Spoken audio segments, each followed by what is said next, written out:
जन्मोत्सव जो है वो बढ़ता ही चला जा रहा है। जो व्यक्ति जैसा आता है उसको नंद बाबा उसी प्रकार की भोग की सामग्री समर्पित कर देते हैं।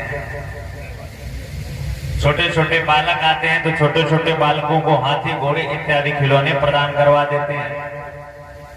कोई बुजुर्ग आता है तो उसे पालकी से लाने और ले जाने की पूरी व्यवस्था कराते हैं।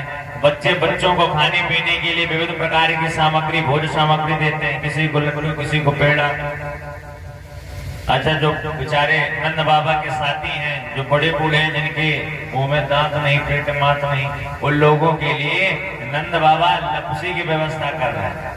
आराम से खूब लपसी खाओ, भगवान का भजन करो। धीरे धीरे समय व्यतीत होता गया और जब समय व्यतीत हुआ नंद बाबा को याद आया कि हमें कंस का कर भी देना है, और अगर हमने सही समय पर कंस का कर नहीं दिया तो कंस यहाँ आकर के हमारे जन्मोत्सव में बाधा बन जाएगा। तो कुछ प्रमुख गोप गणों से कहा कि आप इस गोकुल की सुरक्षा करना और हम जाकर के कंस को कर देकर के आते हैं। इधर नंद बाबा कंस महाराज के यहाँ पहुंचे और मथुरा नगरी में जाकर के जो कर था वो सब कर कंस बाबा को प्रदान करवा दिया। और कंस को कर जैसे ही प्रदान किया तो कंस ने कहा, हमने सुना है तुम्हारे यहाँ भाई लाला का जन्म हुआ है। नंद बाबा ने कहा, महाराज ये तो बस सब आप ही की कृपा है, आपकी कृपा के स्वरूप ही आज 80 वर्ष की अवस्था में हमारे यहाँ लाला हुआ। कंस के मिलने के पश्चात आज नंद बाबा आगे बढ़े, वसुदेव जी के पास पहुंचे।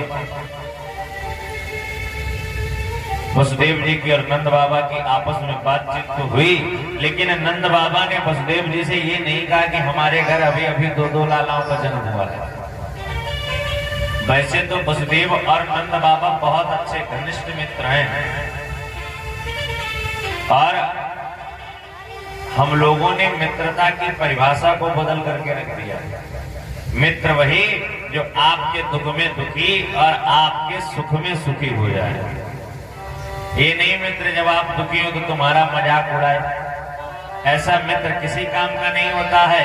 नंद बाबा जानते हैं कि अभी अभी इनके 5-6 बालकों का वध कंस ने किया, तो उन 6 बालकों के सामने मैं अपने 2 बालकों की प्रसन्नता को कैसे कहूं। किसी सामने वाले व्यक्ति की एक्सीडेंट में 4-5 बालक एक ही साथ मर गए और तुम उनके पास कार्ड लेकर के पहुंचो, देखो हमारे लाला का बर्थडे है और कल शाम को तुम बर्थडे में आना है, तो बताओ ये जले पर नमक छिड़कने वाली बात हो गई कि नहीं। नियम तो यही है कि जो लोग व्यक्ति मरे हैं उनके आप साथ जाकर के उन्हें सांत्वना प्रदान करें, ना कि अपने अंदर की खुशी उन्हें बताएं। गोस्वामी तुलसीदास जी रामायण में बताते हैं मित्र कैसा होना चाहिए। जेन मित्र दुख होहि दुखारि,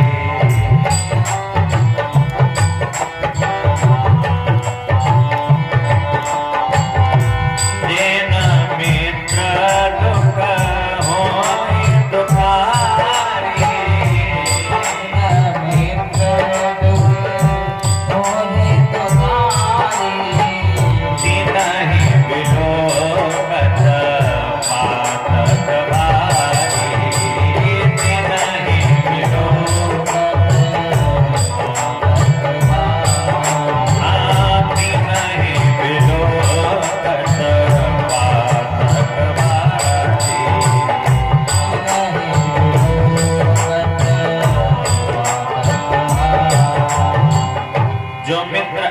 दुख में दुखी और अपने सुख में सुखी नहीं होता है, उसे विभिन्न प्रकार के नरकों की यातना को भोगने को मिलता है।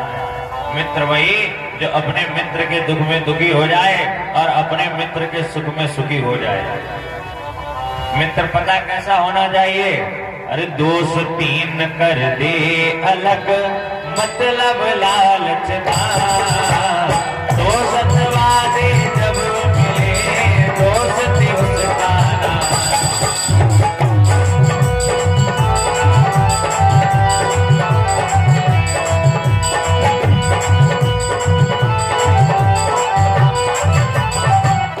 मित्र कैसा होना चाहिए?